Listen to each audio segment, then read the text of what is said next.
Welcome, everyone, to this amazing webinar that we have set for you today from our friend Matthew Brown. We are elevating your productivity, focus, and well-being in a distracted world. I'd like to introduce Matthew today for those of you who have not met him. Matthew came and gave us some amazing tips on productivity last year. So welcome back to those who were with us last year, and a welcome to those who are joining us for the first time. So our friend Matthew Brown was introduced to us through Eddie Ross, which is one of the coaches in our Texas Leadership Network group. And we're so glad to have Matthew. He's built a 30-year career as a strategy, finance, and execution advisor to SMEs and corporates in the UK, Spain, and Scandinavia. He has a passion for getting high-value work done quickly with maximum impact and with minimum stress. For 12 years, Matthew was a productivity ninja at Think Productive, where he delivered training to clients across pharma, defense, education, retail, and professional services. In 2023, he set up Being, Thinking, Doing, designed to build on his productivity expertise by offering clients access to training, coaching, consulting around enhanced cognition and sustainable well-being. Being, Thinking, Doing focuses on a very small number of clients in sports, pharma, and retail sectors, delivering projects around life planning, goal setting, execution, and radical productivity improvement. Matthew, welcome. We're so glad to have you today.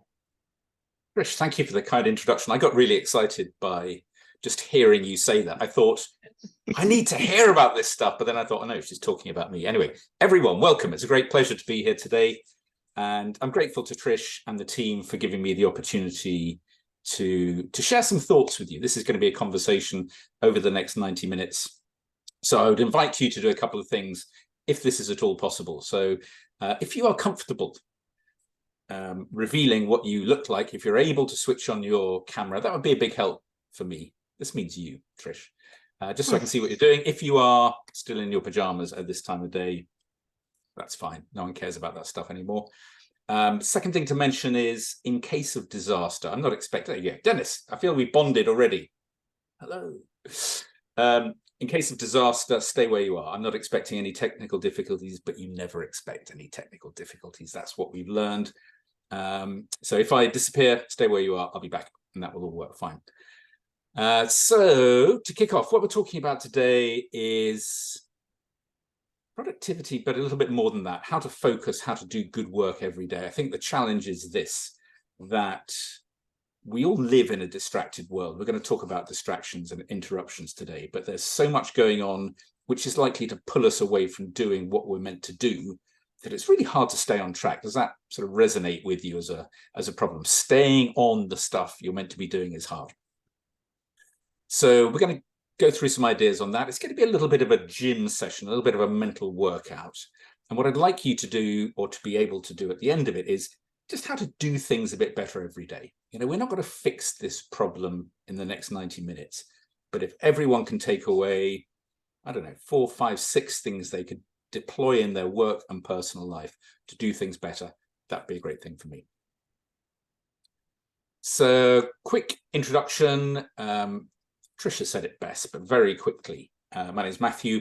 I've been doing this for about 15 years, and I love helping people do stuff better. I love improving the quality of people's output, I guess, is what I'm really interested in.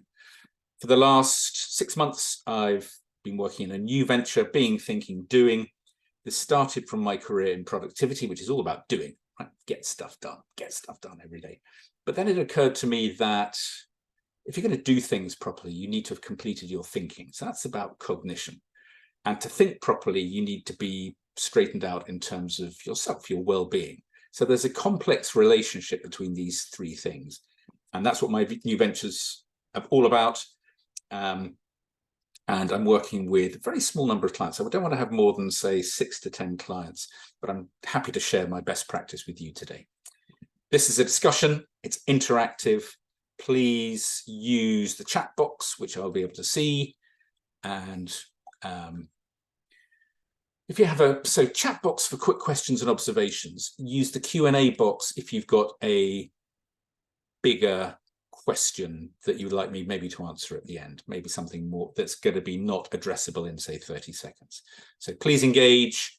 If you would like, just put your hand up either electronically or physically if you want to talk. We're a relatively small group, so I'll be able to do that as we go. And anything which is too big and lumpy, I'll save up for the end. But let's see what we can get through. And please, let's make it a conversation. Help me understand what's standing in the way of you doing your best work every day. So let's start off by talking about what the problem is, the sort of underlying problem.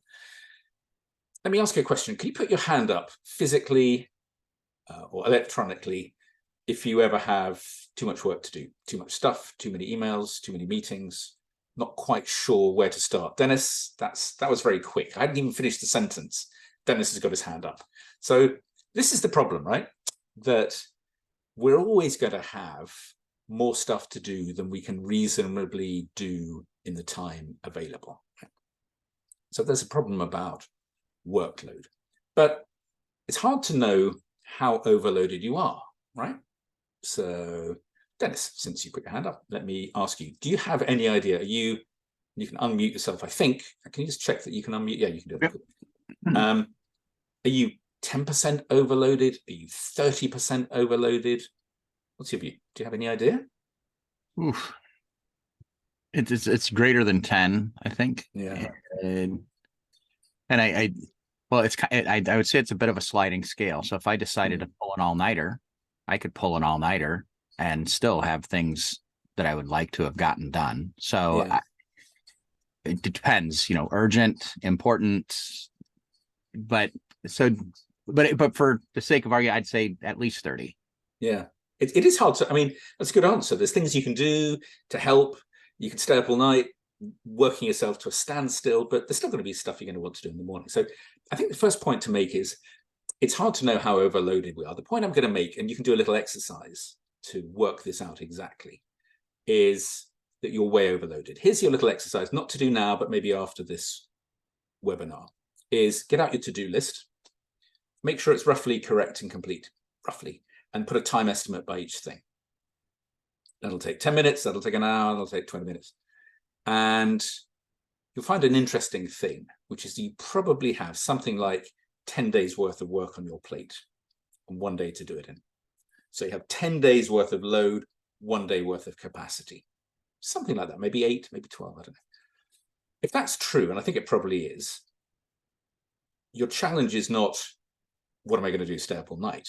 That's not going to help. Your challenge is, how do I every day find the 10% of my stuff that's most impactful? And how do I get comfortable with the 90% of my stuff I'm not even going to look at today? Right? That's the challenge we all have. So we can't do everything. We've got to quickly have good ways of finding the 10% that's most impactful, and then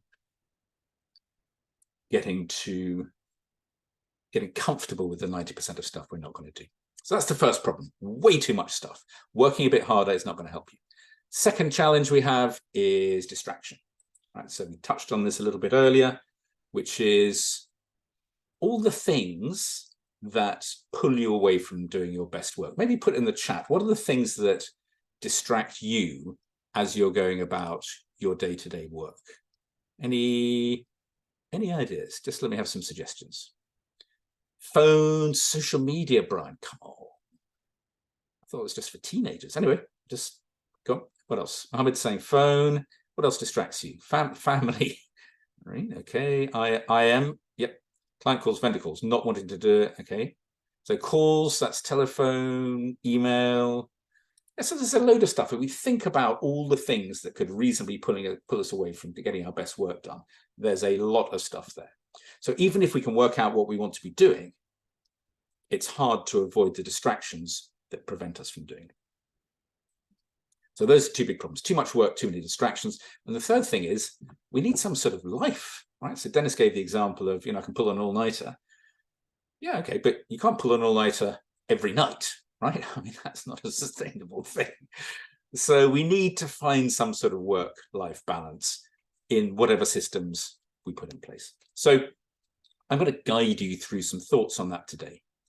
And I hope that you find something useful. The agenda for today, I've got, I think, 7 main chapters. You don't need to read all of this, but I've worked this up with Trish and Eddie. And here's the main things we're going to talk about. Self-planning. Self-planning. I'll explain what that means. Weekly preview, how we can look back to look forward. How can we learn from last week to make the coming week better? Overcoming distraction. Meetings. Anyone put your hand up if you feel slightly overwhelmed with meetings. You know, it's kind of one of the modern plagues of the modern workplace. Comms. We're going to have a break in here somewhere, but I think we have probably a break before comms. But anyway, comms, email, Teams, IM, all these things were sent to make us more productive. Hey, Matthew, Yeah. just a couple of technical Please. things. We can't see your slides right now. And I also want to let you know that I can see when folks raise their hands and I can give them audio privileges. So if somebody raises their hand and we want to hear from them, I can turn that on. We just can't see that. But you cannot see my slides. I cannot see your slides. Dennis, can you see them? Oh, never mind. They can see them. Matthew, we're good. Just keep rolling. Can you see them, Trish? Yes, we're good to go. Okay. I apologize. I don't know what happened there. You could see them, then you could not see them. Anyway, if anything else strange happens, let me know. Okay. So where were we? So comms, we're going to talk about email, best practice around email. We spend half our life in meetings, half our life in doing email. This is not how we're meant to be working. And then we'll talk a bit about hybrid working. I think we've all got the hang of that, but maybe some thoughts. And then rest and recovery. We're going to have a break, I don't know, after 3 sections, maybe after 4 sections. So that's the plan for today. Is there anything else you particularly like to talk about? Can you put in the Q&A or in the chat? Actually, put in the Q&A. If there's anything you would like to see resolved as a problem around productivity, work-life balance, anything like that. And I'll see if I can switch my phone off. I'll see if I can come to that later. Let me have any thoughts. I'll give you 30 seconds to do that. All right, we've got one getting focused. Getting focused, okay.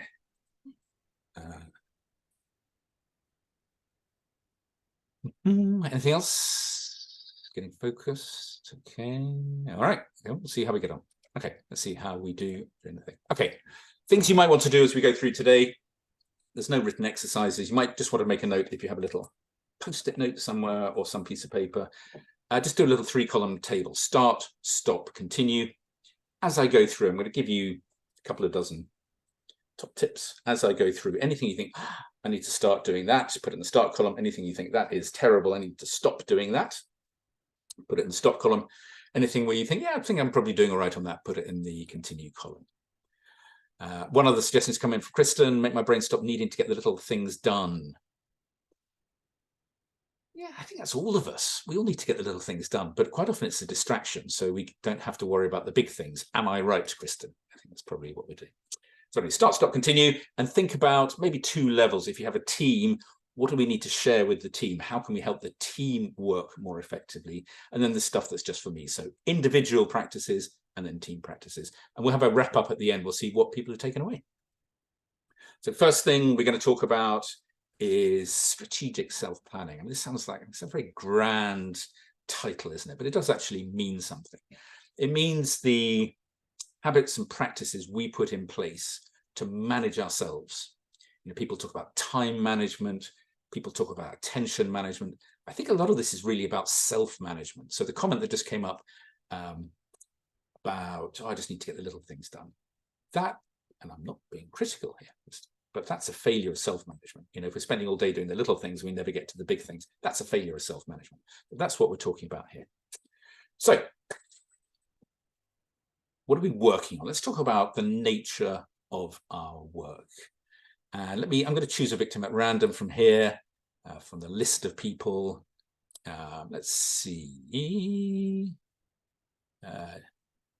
Janice Jacobs. Can you tell me how many projects? Can you put in the chat? Actually, why don't I just ask everybody?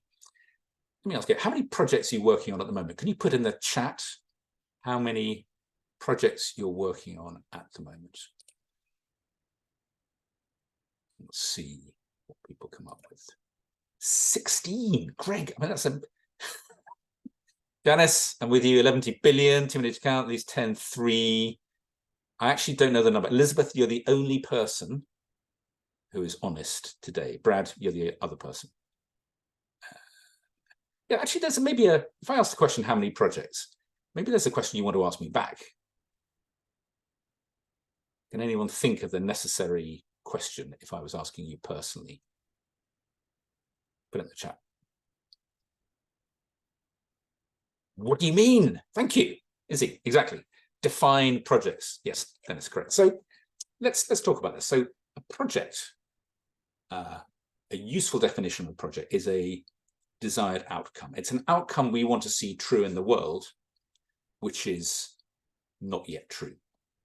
So that can be a big thing, end global poverty, that's a project. It can be a small thing, buy a new toothbrush, that's a project as well. And all things in between. And what we find when people define projects in that way, people will have, you lot will probably have between 80 and 120 projects, typically.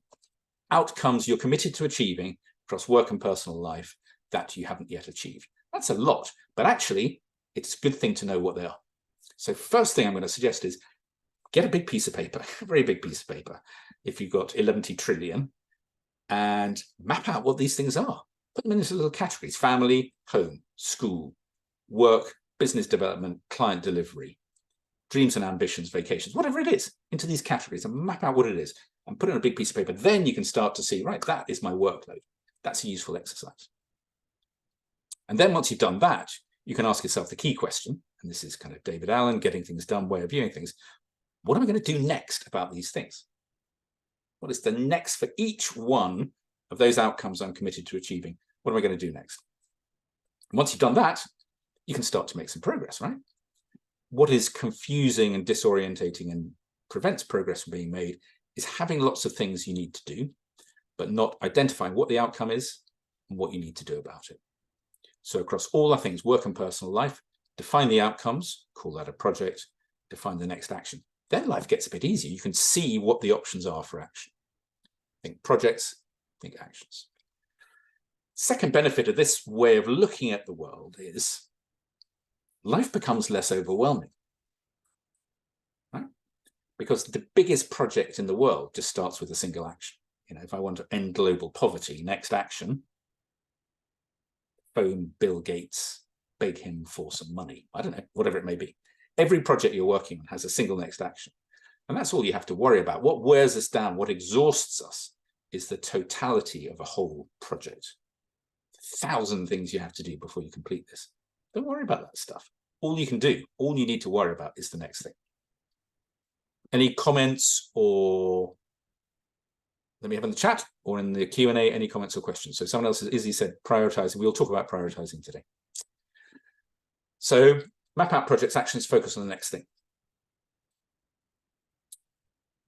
Let's talk about this. Someone mentioned this. I think Dennis, you mentioned this when you spoke a little bit earlier. I'm gonna choose a victim at random from today. Actually, Kristen, I liked your comment earlier. Could you put in, Kristen, what does urgent mean? Or could you unmute Trish? Can you unmute Kristen? Kristen, can you give us a view of what does urgent mean and what does important mean? Urgent means something that has to be done right now, and important means something should be done sooner than later. Well, that was, I mean, I put you on the spot there, didn't I? I mean, that was terrifying.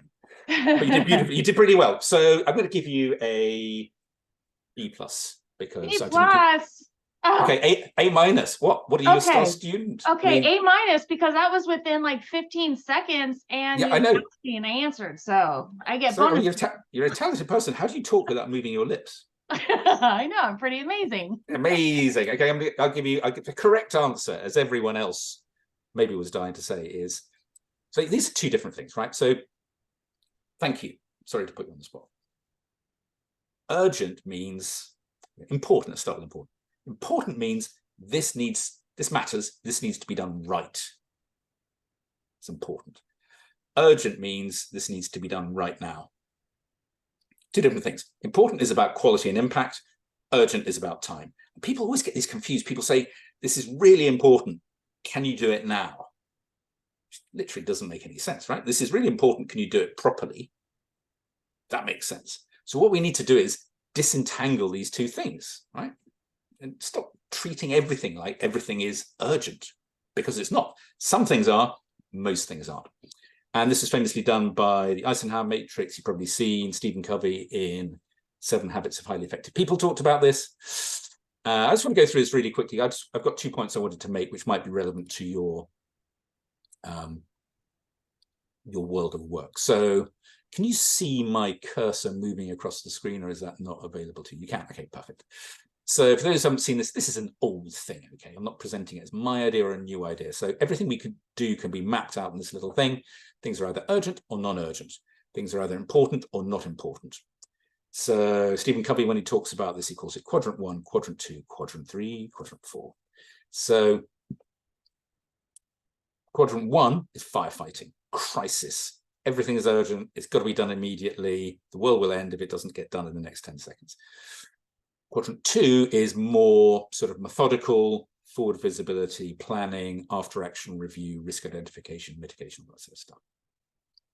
So we know what it's like to work in quadrant 1, and we know what it's like to work in quadrant 2. I have 2 things I wanted to say today, which might be relevant to your world of work. Quadrant 3 and quadrant 4, we think about the stuff that's in here, stuff that's not important. It's either urgent and not important, or non-urgent and not important, but either way, it's not important. The question is, what are we doing? Why are we doing this stuff? Why are we doing any? We've got so much going on in 1 and 2. Why are we doing anything in 3 and 4? It's not clear. So what could be the solution to stop doing 3 and 4 stuff? Can we delegate? Can we automate? Can we delete? Can we outsource? What are the steps that we need to take to stop wasting our time with this stuff, to free up more time for the 1 and 2 stuff, which is the stuff that's really going to make some impact because it's important? That's the first thing. Maybe any thoughts on that? Second thing is, we spend most of our time in either 1 or 2. 1 is firefighting. You know, it's 10 o'clock. This report has to be out by midnight. It's 10 p.m. The report's got to be out by midnight. It's really important. It's got to be on client's desk by tomorrow. You know, that's sort of, it's an awful way of working when you've got to do something that really matters really quickly. Type 2 work is the opposite of that. It's methodical, it's intentional, it's thought through, it's structured, it's looking back to look forward, risk identification, etc. And I guess my question to you, and something I'd like to think about, is to what extent do you live in type 1 work? To what extent is your life unnecessarily panicky and stressy because you're living in type 1? And the second question, the real question, is what can we do to drag ourselves into type 2? What can we do to become more methodical, more systematic, more calm, or more intentional? Because that's the place you want to be working. That's a great place to be. But type 1 is an awful place to be. So I guess, how do we pull ourselves, if we feel that we're too much in quadrant 1, how do we pull ourselves into quadrant 2? And some of the things I'm going to talk about today will help you make that journey. Any comments or questions or observations on that before we go? Please put your hand up if you do have a question. So part of the thing, and part of the problem with the, I don't know, overreactiveness, the over-panicky nature of our work, is that we sometimes fall victim to other people's expectations, right? And these fall into 2 categories that I see quite frequently. First thing is unrealistic expectations about response time. So, you know, in bigger corporates that I work with, there's this idea all emails or Teams messages or communications need to be answered immediately. Why? You know, it's not obvious why that's the case. I mean, some things do, emergencies do, but some things don't. So let me ask you, and again, please put in the chat. I think my question to you is, what is your agreed response time with your clients or your wider stakeholders? Do you have a service level agreement response time? Let me have a look. What is your agreed response time with your wider stakeholders? Just put that in the chat. Nothing defined, nothing written. It's not defined. Okay. Anyone else? As soon as I can get back to it, as soon as I can, Karen. You can probably immediately see the problem with that. Okay, try for 24 hours, Dennis. Okay, that's interesting. Okay. All right. Okay, thank you. Thank you for your thoughts. So let me give you just an idea on that. I think there's really high value in terms of self-management, relieving the pressure from you in setting out really formally what your response time is. And it almost doesn't matter what it is. So let me tell you how I do it in my world. My response time for my clients is 24 hours.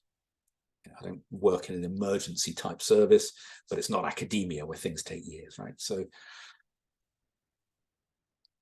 24 hours, I communicate this through my email footer. My email footer says the following. It says, check email once a day. If your matter's urgent, please phone. And I'm unavailable by phone and email on Fridays because I don't work on Fridays. So everyone knows the rules, right? If it's urgent, if it will not wait 24 hours, people phone. And I always stand by this. So people know the rules. If it's a Friday, I don't work on Fridays, good luck, you're on your own. If it's not a Friday and it's urgent, phone, I'll pick it up anytime, day or night. My phone is on all the time, apart from now, actually. And if it's not Friday and it's not urgent, I'll get back to you within 24 hours. So I think my thing would be set out the rules. Email, I'll get back to you within 24 hours. If it's urgent, if it can't wait 24 hours, phone me up, use IM, WhatsApp, whatever it is, whatever channel you prefer. And that will relieve a little bit of the pressure. Again, let me have any thoughts or comments on that. I think we all know the feeling of, I feel pressure to respond to this. That shows that you failed to communicate your SLA. Similarly with availability, right? So people, in a hybrid world are working different work patterns. Not everyone is at their desk 9 to 5. Why wouldn't you communicate that? If you have childcare commitments, why wouldn't you say, look, I tend to work 7 a.m.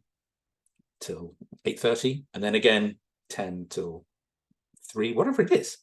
Communicate what your work pattern is so that your clients and your wider stakeholders understand your likely availability, and they're not pestering you for an answer at a time where you are picking up kids from school or doing whatever it is, not working. So let me know your thoughts on that. A couple of comments have come in.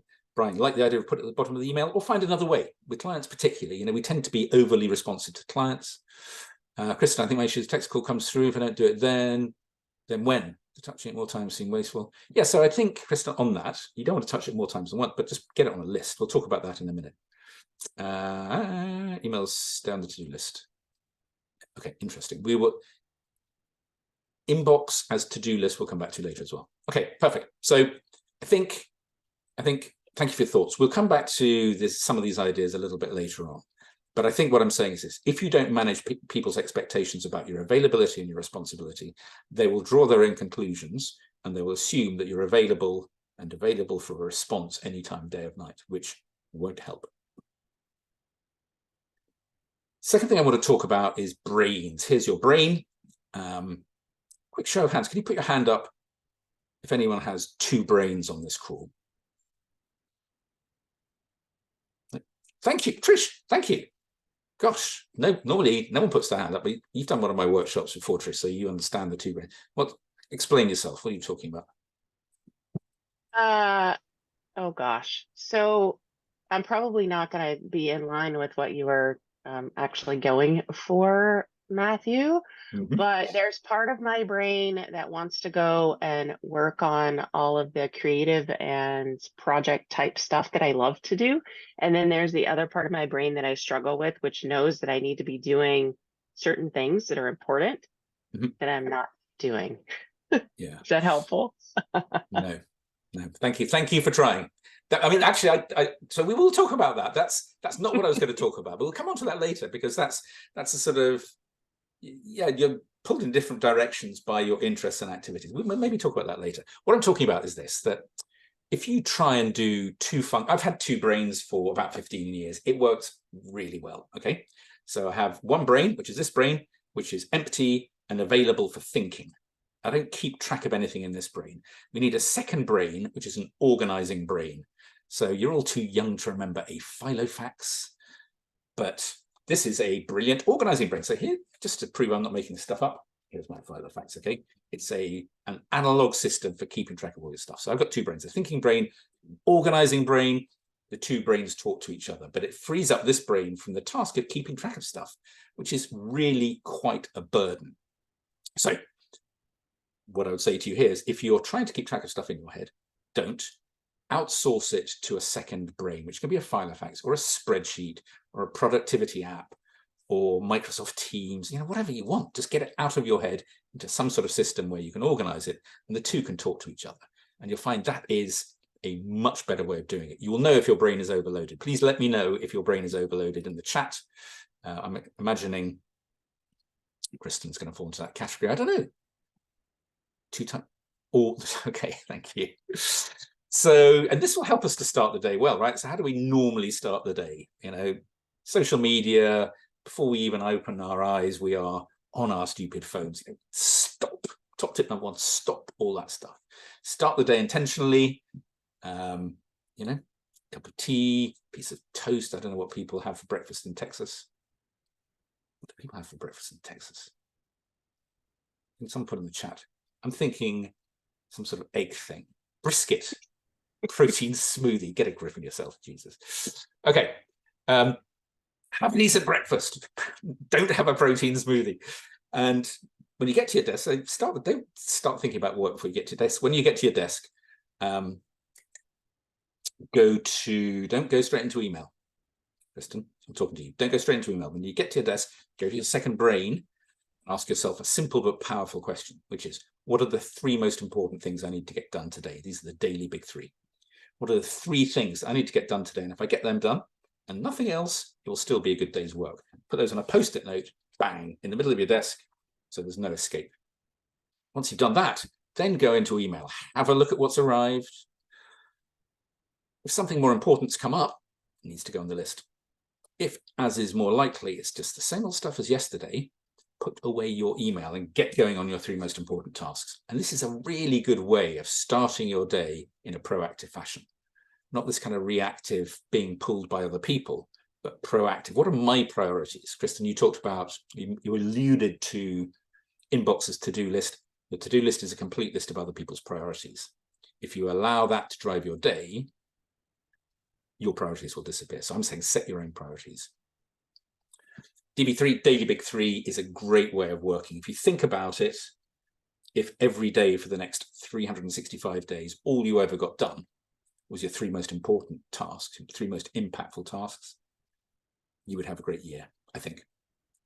So locate it. Well, you can't see. I've actually got mine glued to the bottom of my computer screen underneath you lot. And, consider the landscape of the day. Do I have meetings? Do I have travel? Maybe it's not three things, maybe it's two things. But if I have a big day and high energy, maybe it's four things or five things. So give yourself the best chance of having a good start to the day by starting the day well. Let's see what's come up in the chat. Ugh, Kristen, thank you. Check email. Not part of the solution, you're part of the problem. That's okay. Next up, section 2, how are we doing for time? So we're going to do this section, I think, then have a quick break. So this is the second component of really high performance work, putting aside distraction, that stuff. And it's how we can look back to look forward. Karen, you raised a hand. Did you have something to say? Please, please, please, please. Hi, Karen. Could you go back over the located well? I'm lost on that. I didn't get that. Thank you. So, of course, locate it well means there's no point in deciding what are the three things I have to get done today and then just put it over here, right? I need to have it in my line of sight. So I should have explained this better. In my line of sight. So what I do is I stick it to the bottom of my computer monitor. So it's always in my line of sight. Otherwise, it just doesn't get done. Does that make sense? Yeah. So weekly preview. This is about blocking out maybe half an hour, 45 minutes every week to look back at the week that's just gone, to plan for the week that's coming up. So I do this, funnily enough, normally I do it 4:30 on a Thursday, which is now in my country, but I'm going to do it a little bit later today because I'm with you lovely people. It's blocking out some time systematically every week. This is strategic self-management. I'm going to really quickly go through the process that I use. I use something called Full Focus System, which is a Michael Hyatt product. It's really good. And these are the things that I do. What do I do in my weekly preview? First of all, I'll review what have been the big wins this week. What have been the things that have really made a difference this week? Secondly, and it's nice to start with that sort of positive feel, things I've done well. After action review, second thing, what went well, what went badly, what am I going to do differently next week? Third thing, what progress have I made with my weekly big three? So we talked about daily big three a second ago. Weekly big three is the 3 things I set myself in my weekly preview I need to get done this week. What would I change? Step 4. 5, I'm going to look at my second brain, review my calendar, review my projects, review my actions, make sure my second brain is in good shape. Step 6, I'm going to ask myself the 6 big questions that we're always too busy to ask about, but fundamental for thriving in life. Health, hobbies, happiness. I'll go into these in a little bit of details. Health, hobbies, happiness, ruthlessness, relationships, resistance. Health. How am I? Do I need doctor and dentist? Hobbies. Am I making time for my stupid hobbies? Hobbies are good. Happiness. Am I happy? And if not, what can I do about it? Ruthlessness. What can I cancel? Relationships. Who am I neglecting? Resistance. What am I avoiding doing? Good. Really good to ask these in a structured fashion every week. Then I'm going to set my new big 3, my new weekly big 3 for the coming week. Given what I've got done this week, what do I really need to get done as a priority for the coming week? And then during the coming week, my daily big 3 every day will be steering into those weekly big 3 outcomes. It's quite a neat way of working. Again, let me have any comments, questions, concerns. Brian, resistance, last R, so it's health, hobbies, happiness.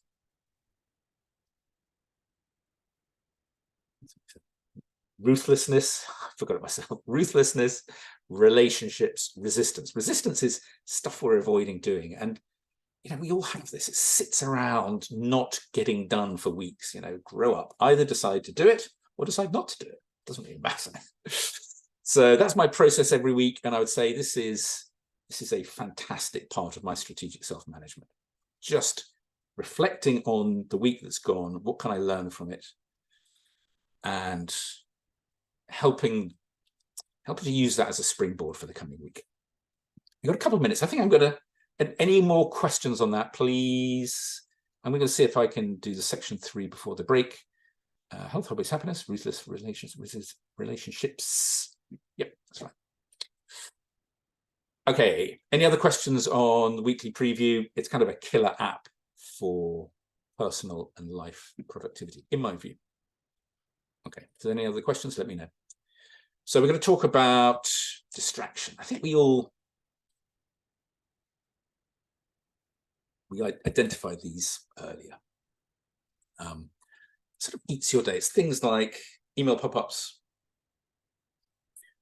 IM pop-ups, Teams messages, phone ringing, WhatsApp groups. I mean, it's just sort of endless. As a fun exercise, what you might do after this is work out how many you get a day. So what you can do is list out all the sources of interruption.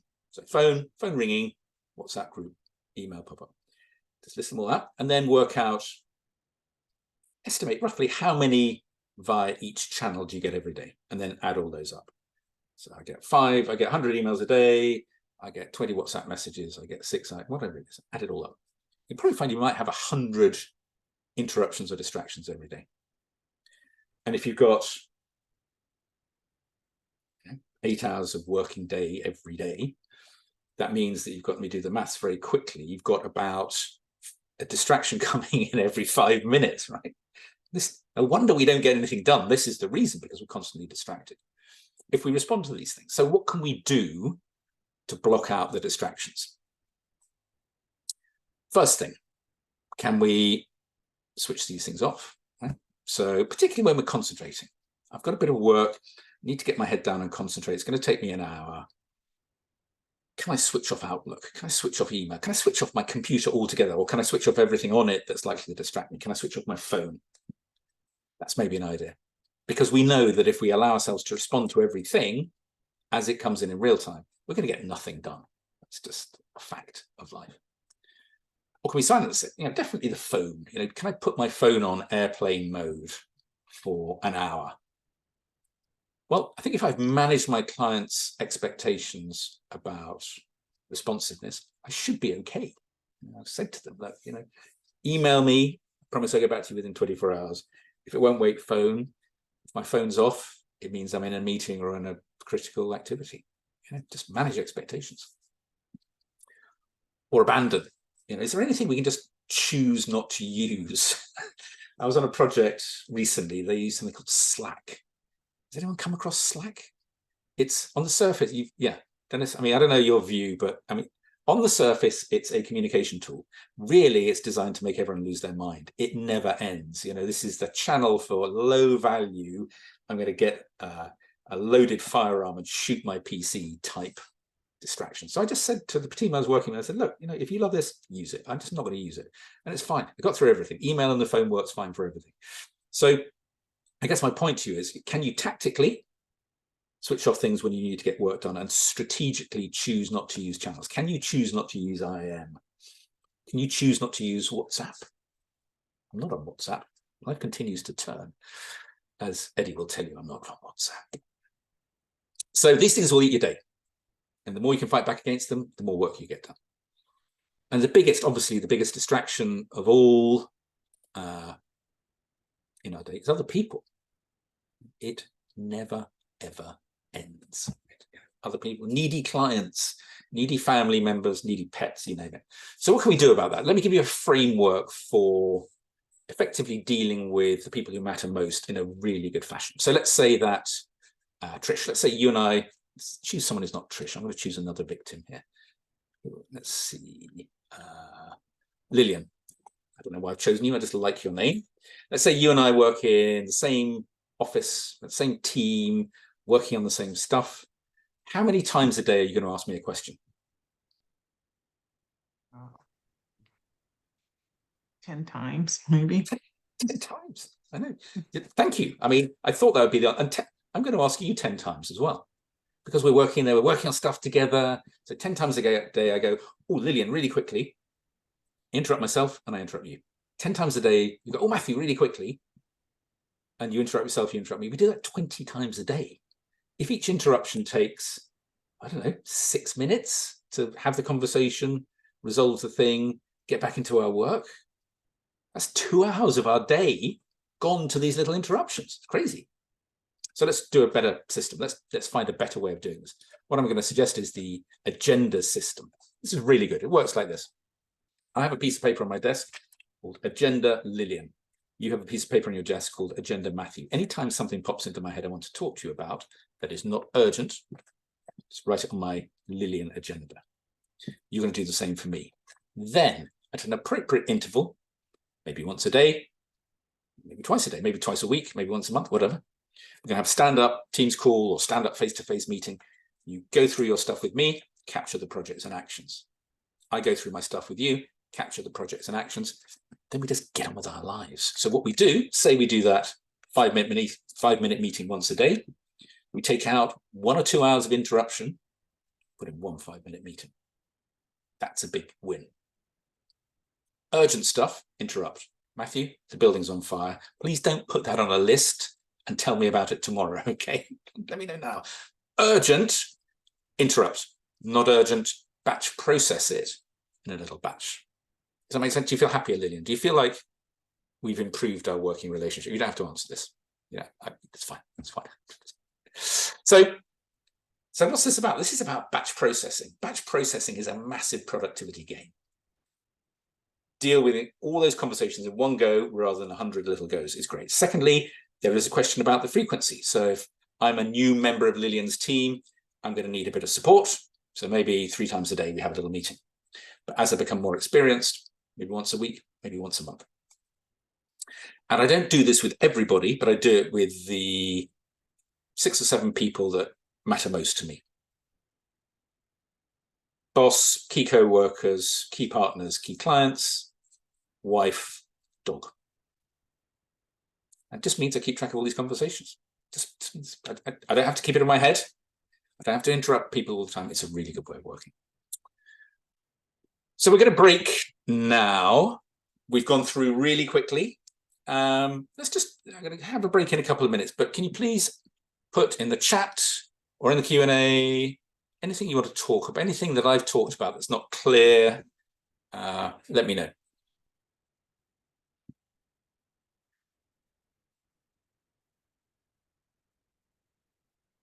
Hey, Janice is off. Janice has had enough. Okay, Greg, so you use Slack, you turn it on once a day and use it once a day. Okay, Kirsten, okay. So that sounds, Kristen, sorry. Weekly preview. Okay, so let me suggest this, Brian. I'll give you my contact details at the end. If I can help with that, let me know. If you Google search full focus weekly preview, there's an available walkthrough, which gives you a little bit more information. I think there's a sort of standard block of stuff, but if you tweak it to suit you, customize it to suit you and the specifics of your life and your work, you'll find that really beneficial. But Google search full focus weekly preview, that will give you some information. And this has been a game changer for me, just the sort of the calmness, the intentionality of all of that. Okay, we have 40 minutes left. We're going to have a 3.5-minute break. That will give you enough time to either go to the bathroom or get a cup of tea, but not both. It's just the way it is. Is that okay? So you have to choose. I'll be back. I'm going to start talking in 3.5 minutes. Thank you for your time.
This little timer feature. I've never seen this before.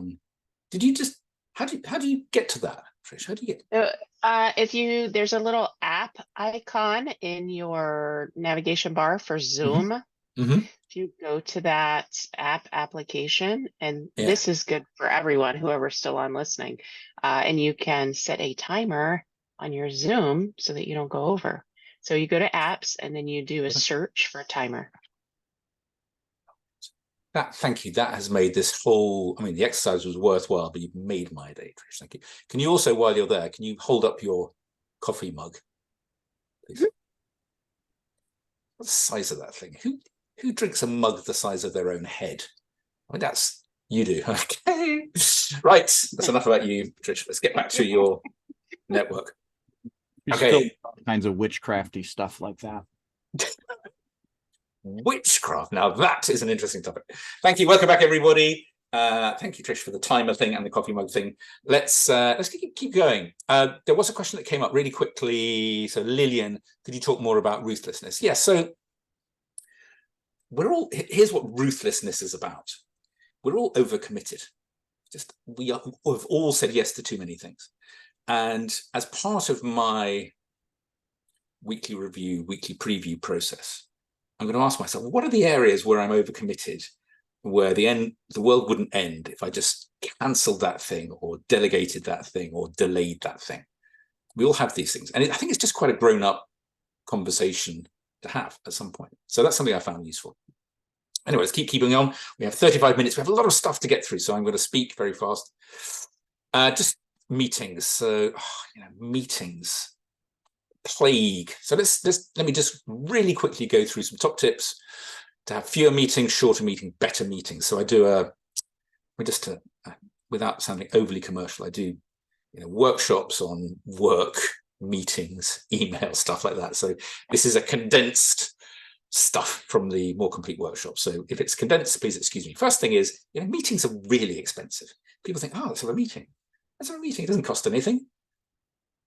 It costs a lot of money. So there's two components to us being here. There's the cost of your salary, whatever you're paid for 90 minutes, unbelievably large amount of money, I hope. And then there's the opportunity cost of you being here, which is the value of the work you would have done if you hadn't been here sitting, listening to me. So us being here is an expensive thing. It's for you to judge whether you think it's a worthwhile use of your time. But the idea that meetings are free just doesn't make sense. It costs a fortune. And maybe one of the reasons that we have so many of them is we think they're a free exercise. And there's some value in saying, is this really worth doing? Second point I want to make about meetings is there's an effective way of running them and an ineffective way of running them. 40-20-40 is the profile I want for energy and effort around my meeting. So what normally happens is not much happens before a meeting. I have a peak. I'm drawing things in the air with my finger here, but anyway, not much happens before the meeting. There's a peak of activity in the meeting, and then there's not great follow-up afterwards.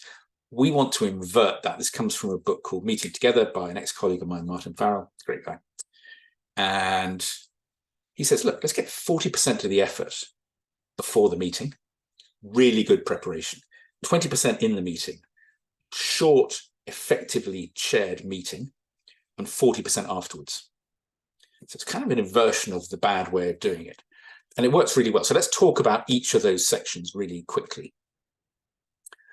First thing to say is, we even need a meeting. Everyone defaults to a meeting. It's got a lot worse since Microsoft Teams and Zoom came along. Let's just jump on a meeting. A Teams meeting or a Zoom meeting might take half an hour. A quick call might be 5 minutes. So why is that? Why is it? Is there a better way? And again, in my complete workshop, I talk in more detail about synchronous and asynchronous. Synchronous means we are together at the same time, resolving this thing. Asynchronous means we're resolving this thing, but at different times.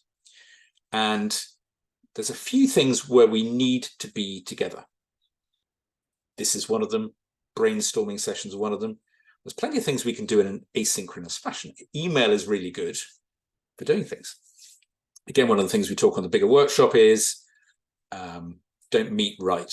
It's an idea that instead of getting everyone in a room to thrash through something, why don't we get someone to write a one-pager the issue owner to write a one-pager. What's the background? What's the issue? What are the options for action? What's my recommendation? Distribute that. Appoint a decision maker. Say, everyone, can you please let me know what your thoughts are? But on Friday, deadline, on Friday, Dennis is going to be making a decision. So we have information, we have a process, we have a timeline, we have a decider, and the final bit we have in the puzzle is whatever we think about Dennis's decision, we're going to get behind it. So we can disagree, but commit. Kind of powerful way of avoiding the whole meeting thing. So there's a lot of different ways we can have an asynchronous way of addressing the issues rather than the synchronous way is let's get together in a room. So let's talk about what happens before a meeting, like a good acronym, PARP. What do we need to get done before a meeting? Let's have clear purpose. Why are we gathered here today? If I'm calling a meeting and I can't articulate to all you people what the purpose is, why are we having a meeting? What is the agenda? Why bother, right? What is the agenda? What is the business we need to transact to fulfill the purpose of the meeting? What are the rules of engagement? Real world, start on time, finish on time, excellent supply of coffee and confectionery, for example. In a virtual meeting, cameras on, no email while I'm talking, please. You know who you are. What are the ground rules that govern how we interact to make sure it's a good outcome for everybody and people? You know, who do we need and why? So if I'm convening a meeting, clarity on these things, really helpful. During the meeting, everyone has a role, right? Everyone has a role. Convener is calling the meeting, saying, I have an issue, this is what we're going to do to resolve it. Chair makes sure the business is transacted. Note taker takes the notes. Timekeeper keeps the time. Attendees is an active role as well. Let me just see something's come up in the chat. Yep, correct. Yeah, meetings, mega expensive. Let me just see if anything's come up in the Q&A. No, we're all good. Okay, sorry, I just need to check those places. So good meeting planning requires PARP. During the meeting, clarity about who's doing what. And then after the meeting, good capture of actions. I tend to capture two things. What I need to do and what other people are doing that matters to me. And that's it. That's all I'm going to capture from a meeting. That's it. This is a bad action. Capture, call Dave. Dave, even tomorrow I'd go, Dave who? Whereas call Dave Smith, re-budget update. That has clarity. Good action format is what I need to do. Call or email. To whom? Dave or Trish. And why? Re-budget update. Whatever it is. So good format for capturing actions. What I'm doing, other people are doing, and who's going to chase this? You know, it's kind of the final part. We've had this meeting. We've agreed what's being done. Who's going to make sure those things are done? Otherwise, we've all been wasting our time. So I hope that's a helpful thing on meetings. Any questions or comments or observations? Maybe this isn't a big issue in your world. Any questions or comments or observations, put them in the chat or the Q&A, and I'll have a look.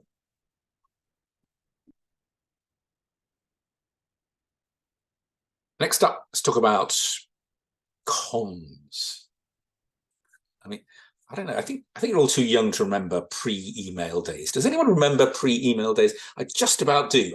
I vaguely remember a happy time where the skies were sunnier and I didn't have all this stuff to deal with. Has anyone put their hand up as faxes? Yep. Yeah, Dennis, I'm with you. Greg, faxes. Yeah, okay, interesting. So some people remember.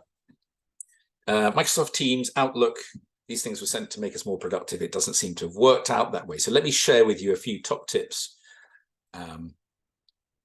to, I hope, start to address some of the problematic behaviors that go with email and Teams and instant messaging platforms. And again, you know, I do a fuller workshop on this, but this is a condensed version. So if it's missing anything you would want, I apologize. First thing to say is, and going back to you, Kristen, the implication that your inbox is a good to-do list. It's not. Your email is an order processing system. This is a good way to think about it. So if you're living in your inbox, that's not really a good way of doing things.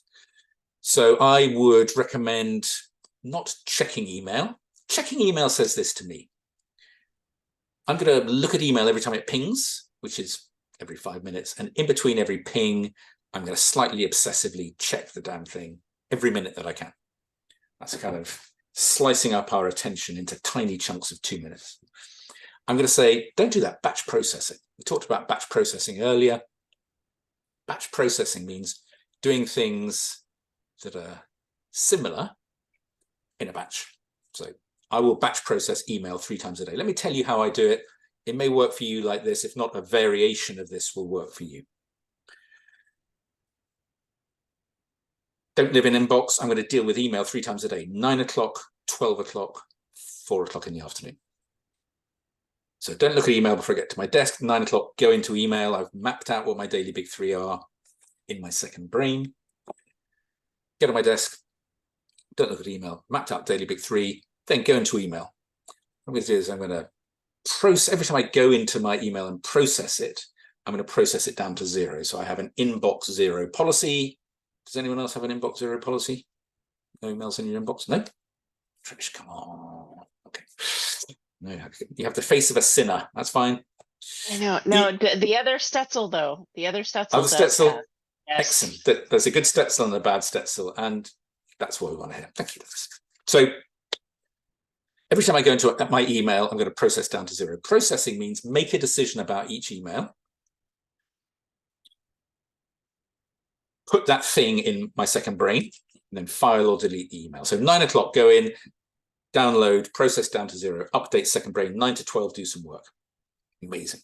12 o'clock, go in again, download whatever's arrived, process down to 0, update second brain, 12 to 4, do some work. So I go in, it's an order delivery system. I go in, I take some orders, I get out, and I process orders. Maybe those orders, maybe other orders. And this is a really good way of dealing with email. It just, people who work like this find they don't spend a lot of time in email.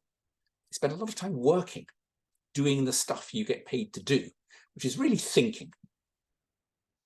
So let me have any comments on that. So Karen, please.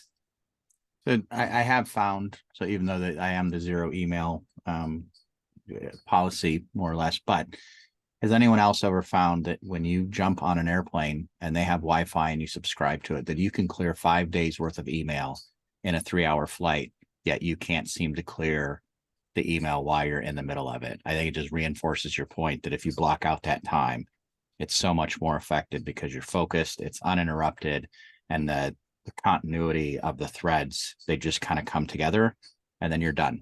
Yeah, there is something about, that's a good point. I don't take many flights, so I spend a lot of time on the train in the UK, and I found exactly the same thing. But there's actually 2 ways of doing it. I can use, so it's 2 hours for me into London.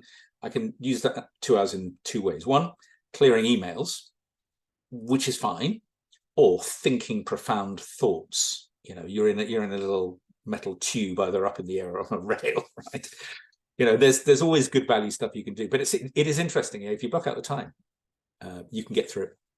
A couple of other, thank you, Dennis. A couple of other things have come through. Heathrow Express. Okay, good. Okay, great. So everyone's agreed. That's what we'd like to see. Everyone's happy. So go in, take some orders, get out, process the orders. That's what I'm doing. It's just an order delivery system. And this is about, very quickly, this is about managing our attention. I think this is kind of the big problem we all have. We all have 2 things that we need to do. We need to communicate, and we need to concentrate and think. And there's a tension between those 2 things, because you can only really do one of those things. You can either concentrate or communicate, but you can't do both at the same time. I mean, try this, try doing a complex analysis or piece of writing while you're listening to a conversation. You will either miss the conversation or stuff up the analysis. Those are the only 2 outcomes. So we have this tension in the middle. And I think what I'm going to say to you is, for most of you, well, let me say, the problem is this: all the technology helps us communicate, and none of it helps us concentrate. Teams, instant messenger, WhatsApp, communicate. Name me a piece of software that helps you concentrate. Not much. noise cancelling headphones. I don't know what it is. So here's the problem. All the technology is pulling us towards communication. The culture, client responsiveness, is pulling us towards communication. But I really believe, and I'm trying to embed in my own work practices, that being able to concentrate is an absolute superpower. If you can concentrate, and there's plenty of work done on this. If anyone follows, who's it, Cal Newport talks about this, Tim Ferriss talks about this. If you can concentrate, you can create massive value in a way that you just can't do when you're communicating all the time. So I think this is the tension. We have to really build in our work practices in such a way that we say, my default setting is I'm unavailable, I'm concentrating. But for Windows every day, I'm available by email, and at specific periods in the week, I'm available for calls. But the rest of the time, I've really got to concentrate. This is very easy to do, very easy to say, very hard to do. But I think there's high value in it. So let's talk about tactics. This has been kind of the philosophy of email. Let's talk about the tactics of email. How do we actually make some progress with this stuff? So first thing I would say is not all emails are created equal. Right? Some are high value, some are low value, and some are somewhere in between. So my way, and again, it might be slightly different for you, my way of thinking about this is anything that is from a key client, from a key stakeholder, from my wife. Is there anyone else? Or on critical project stuff, that's top of the pile. That is an important, this really matters. Other end of the spectrum, anything that I'm on a stupid mailing list, LinkedIn update, you know, Dave Smith has moved from company X to company Y. Who cares, right? Anything where I'm on a mailing list with 100,000 other people, just doesn't matter. So high value, low value, there's sort of in-betweeny value. So CC'd, so where it's for my information, that's not okay. Yeah, I need to know about it, but I don't need to do anything. So green light, to me, important person, there's stuff I need to do. Red light, there's nothing I need to do, and I'm one of a million people to be told this. Yellow light, amber light, CC for my information. And we can then get the technology to, this is a rare example, technology can work for us. So what I'm going to do is I'm going to say, I'm going to treat these three things in different ways. Green, I'm going to concentrate. Red, I'm going to eliminate. Amber, I'm going to automate. So let me explain that. So I don't know if you use rules in Outlook. If you use Outlook, Microsoft Rules is a really good piece of technology. You can say, when an email arrives with these characteristics, delete it immediately. So unsubscribe from mailing lists, auto delete emails, block senders, for stuff that falls into the red category. You don't want to receive this stuff.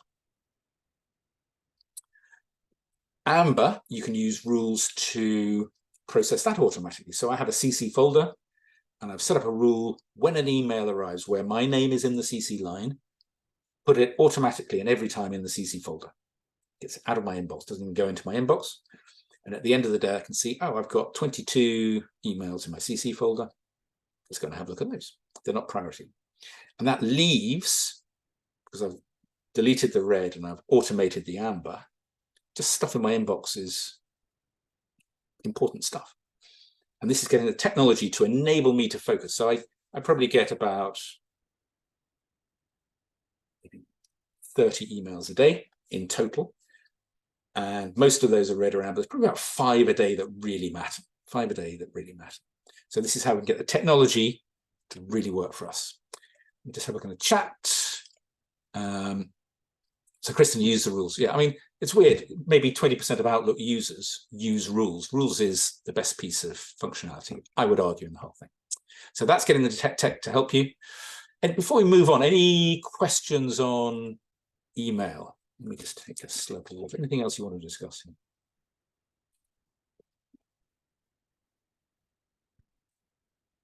Basically, I think the philosophy we want here is spend less time on it. When we're in it, use it more ruthlessly and free up time to do high value work. Okay, something's come in the chat.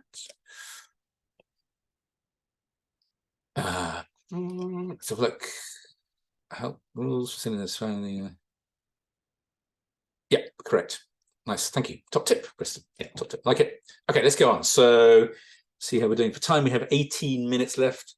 I'd like to leave maybe 5 or 10 minutes for discussion at the end. So I'll see if I've got 2 more sections to get through. Hybrid. I think we're all used to this now. I just think there's something I wanted to mention. Can you put your hand up if you spend some time in a sort of, I'm slightly aware of the audience, corporate office, or time at home, or is it mostly kind of working for home people?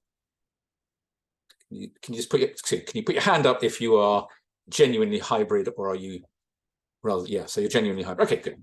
So let me just talk about that really quickly. And just I think there's really only one top tip on this. So what we see in the days before COVID, when people went to an office, all offices were becoming open plan, right? Even I had a couple of law firm clients and they were becoming open plan. I don't know how that would even work, but anyway, seems like a stupid idea, but everyone was moving that way. And it's just really hard to do anything in a big open plan office. There's high level of noise, people chatting. And I think it's from a fundamental misunderstanding of how people work. I think office designers looked at the great innovation labs, Bell Labs of the West Coast of the 70s and said, oh yeah, everyone spent a lot of time together. But it's not really true. The model they used was they had a sort of hub and spoke model, which is everyone is going to be mostly concentrating in a spoke. So there's a hub here, there's a spoke here. Everyone's going to be mostly coding, software, developing, whatever it is, in their spoke, which is a little monastic cell. And then occasionally we will allow them out so they can talk to each other about their stuff in the hub, where there will be cookies and coffee available. I don't know. But modern office designers make it all hub and no spoke. There's no way you can go. And I think there's high value in saying, look, hub is great for communication and spoke is good for concentration. And in the UK, at least, what we're advising clients to do is, look, for the 2 days a week when you're in the office, schedule your time for communication. Meet people face-to-face, short, compacted meetings. And the rest of the time, when you're at home, you're in the spoke, that's a really good time for concentration. None of your co-workers is going to come up to your desk and say hello. I mean, that would be weird, right?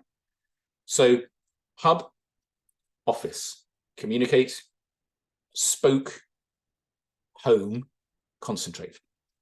And if you, I know people don't have complete control over their lives, but that to the extent that you can plan your work on that basis, that's going to be a really good thing. Again, let me have any comments. Hub and spoke mode. Just think hub and spoke. Am I in concentrating mode or am I in communicating mode? Final thing I want to talk about, I'm going to go through this quite quickly because I want to leave some time for questions. Rest and recovery. So I'm going to talk about tactical resting, which is over the course of the day, and strategic resting, which is longer term, you know, how we can build sustainable rest patterns. Let me just see what's come up in the chat. Okay, so, okay, work from home 11 years, Kristen. Excellent. Okay, cool. So in the day, tactical resting habits. First thing is mini breaks. What people tend to do is sit at their desk from 9 till 12, and your productivity just goes like this. You know what it's like. You've just been staring at a computer screen for 3 hours. Your productivity is on the floor. So mini breaks, really nice way of doing it. Every 45 minutes, stop, walk around, get a cup of tea, go to the bathroom. 15-minute break, and then you'll come back and you'll be 100% productive again. Another 45 minutes of work, 100% productive. And we can map this onto the meetings rhythm. So normal meetings rhythm is 9 to 10 meeting, 10 to 11 meeting, 11 to 12 meeting, back-to-back meetings all day. Absolutely awful, right? No rest, no recovery, no bathroom, no coffee, nothing. But if we say, look, hey, I send out meeting invitations for 45 minutes and I invite people I work with to do the same, that gives you a 15-minute break during which you can do 3 critical things. 1, 5 minutes to pack down the last meeting, capture the actions, capture the minutes, whatever you need to do. 2, 5 minutes to go to the bathroom, get a cup of tea, coffee. That's quite useful. 3, 5 minutes to open up the next meeting. Look at the agenda, look at the pre-read, think about what I'm going to talk about, think about my approach to the meeting. So whether it's in a meeting, in a flow of meetings, or just at my desk, 45 minutes followed by a 15-minute break is a really good way of maintaining productivity levels over the course of the day. Second thing, lunch hour, clues in the title. Take an hour, eat lunch. I think this went quite well during COVID, but it seems seems like we've got to bad habits around this. You know, people sitting at their desk eating nasty food, looking at their emails arriving, that's not a break. That's not a break. But if you can sort of take a more Mediterranean approach to the whole thing, I think there's high value in that. You just come back at 100%. And then finally, at some point, you have to stop work in the day. So a couple of things we might do on that. One, make it very difficult to recommence work later in the evening. So I will shut down my laptop. I'll put my laptop in its little bag. I'll put the bag under the stairs and I'll go and do something else. So there's quite a barrier to starting work again. If you leave your laptop out, you will do work in the evening and you will ruin your rest and recovery. So I hope that's kind of a helpful way of thinking tactically about rest and recuperation. So let's have a look. Kristen, you're my main correspondent today. Thank you. Break around 10, then 3, lunch 12, up to P usually once an hour. Sorry. Way too much information. I wish I had your control. That really is too much information. Okay, since you mentioned it. Middle-aged men. Anyway. So that's tactical resting. Let's talk about strategic resting. So just to sort of step back a little bit, we talked a lot about tactical stuff today. I run workshops for teams, I do consulting for organizations, but I also do coaching for high-performing executive type people, right? You know how this works. And I found some really common patterns in how the most productive people behave. They all tend to do this. They work in a ruthless, prioritized fashion between about 9 o'clock and about 6 o'clock every day, taking breaks over the time, but it's really structured. At 6, they stop and they go and do something else. They exercise, they hydrate, they eat, they spend time with their families, they sleep like a baby, they come in the next day and repeat. That is how productive people work. The most unproductive people I know, kind of working all the time, right? You get up early, do some email before the sun has even risen, work like a maniac all day, put the kids to bed, grab something to eat, another 2 hours of email. That kind of relentless work pressure doesn't make you more productive. It just makes you more tired and less productive. So I think clear prioritization really helps. What am I going to do today? What are the 3 things? And I can stop. As Dennis pointed out, if you just work your way down the to-do list, you'll never get to the end of it. If your to-do list has 3 things on it, you have a subset of work that is doable. Sharp edges. Don't start before this time. Don't work after this time. And built-in rest and recovery. Rest over the course of the day, recovery overnight and at the weekends. And if you work like that, you can work really hard, achieve amazing outcomes without burning out. So thank you. That's the end of the formal session. Thank you for your comments, Q&A, chat, the whole thing. I'd be really interested just to spend, we've got 8 or 9 minutes now. Anything that came up that you thought didn't make sense, you'd like me to expand on, anything that you had on your mind that I didn't really address, let me know now. Please just, if you put your hand up, Trish will be able to unmute you. I'll just put it in the chat.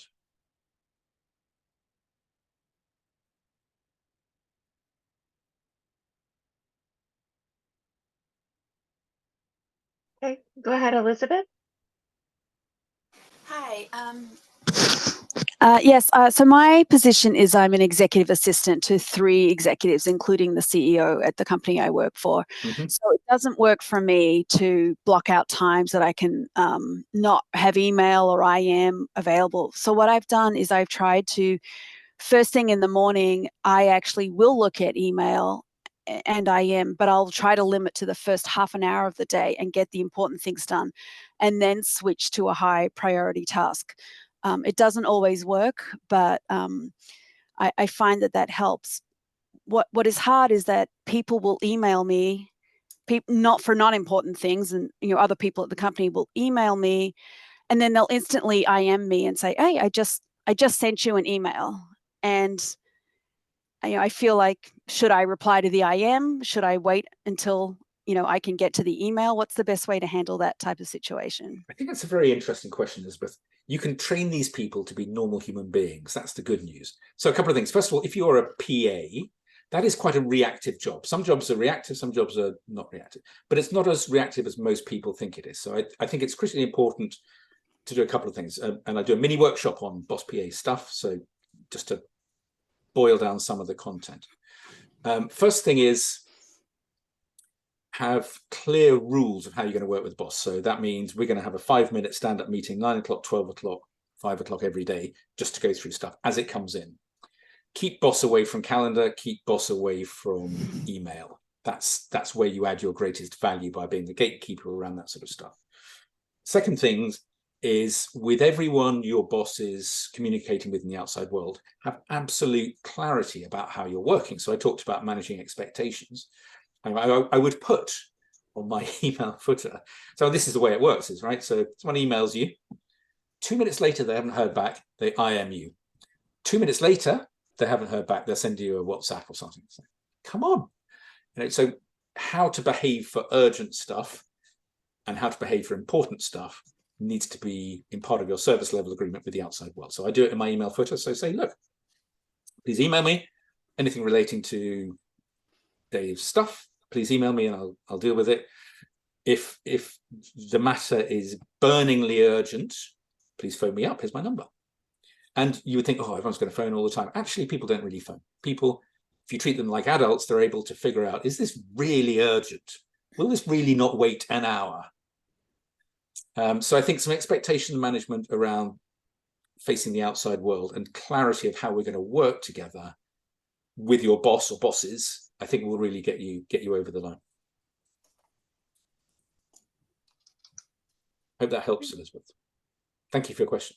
Kristen's put her hand up as well. Kristen, you unmute Kristen, please. Yeah, My everyone. hand didn't raise. I think Trisha made me unraise my hand. I didn't even raise it. Lillian does have her hand raised. Please, Matthew.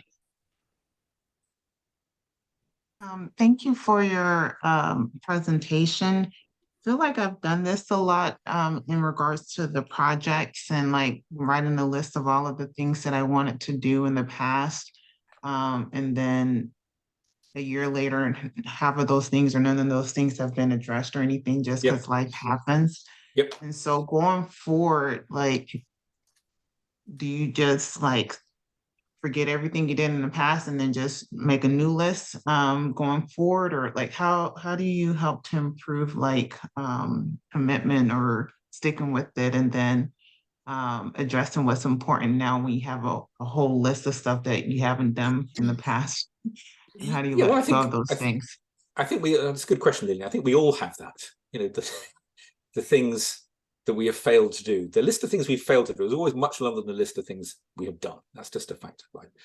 I mean, I think I take some comfort from the fact that Tim Ferriss said that most things make no difference. It's just true. Most of the stuff we do doesn't make much difference. I think we have to make sure the things we're focusing on matter in terms of us achieving our goals. So I use a goal setting and execution framework where, I'm sure you're familiar with all this more than I am, right? So, for me, what do I need to achieve this year? What are the critical goals? To achieve that, what am I doing at this quarter? And to achieve that, what am I doing weekly and daily basis? So what I'm doing is making sure that my daily actions, weekly actions, quarterly actions are aligned with my most important goals on an annual basis. And everything that falls outside of that may get done, but if it doesn't get done, it doesn't matter. And I think one of the challenges for all of us is we look for quick wins. Right? So I've arrived at my desk. If I don't have good systems and practices of the type that I've set out today, if I don't have those in place, everyone does the same thing. I go straight to email. I'll clear some emails. I've sent 100 emails. Each one of those emails is worth 0, so aggregate value 0. We look for the quick wins, quick email, quick conversation. We need to stop that. And to make progress on our most important goals, what we need to do is have the structure and habits in place to say, right, I'm not going to email now for 2 hours, but what I'm going to work on is this product design or this bit of writing or this creative activity. So get over the things you haven't done. We all have to do that. Make sure that you have high visibility. I talked about how we locate our daily big 3 and our weekly big 3. high visibility on that. And if we have the mechanical alignment of what we're working on every day with our most important goals, we'll be okay. There'll still be more not done than done, but that's going to be okay.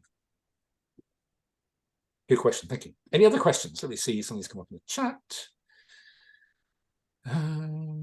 Oh, okay, great. Since you've solicited compliments here on the fourth Yeah. word up there, I will say this was really great. I picked up so much last year. The whole thing with the sticky note, putting that on your desk. Yeah. I do that every single day now. So this just added to my arsenal of good stuff and things that help me with my clients too. So wonderful. Okay, good. Thank you. Well, that's really kind of, I always elicit compliments because I never get any in my personal life. So thank you for one in my professional life, Brian. That's great to hear. I've put my email address in the chat. If there's anything else I can do to help or help your clients, or that's what I'm here for. So please let me know. I do coaching, I do consulting, I do training. It's productivity, it's cognition, it's well-being.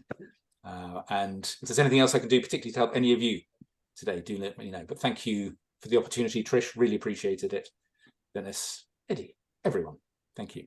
Absolutely. Matthew, thank you so much for being with us today. For everyone who's stuck around with us, we will have a recording and we'll build a summary of the talk today. If that's something that you would like to have, you need to reach out to me directly, and I'm happy to share that with you so long as you were on with us today. We're also going to be sending out, or you will receive, a feedback form so that we can take the feedback for our Texas Leadership Network as well as for Matthew for this particular event. So Matthew, thank you so much for being with us today. Thank you. All Everyone, right. Peace, and I hope to see you next year. I'm still taking bookings for next year, Trish. Okay, sounds great. Thank you, Matthew. See you all Everyone soon. have an amazing day. Bye-bye. Bye.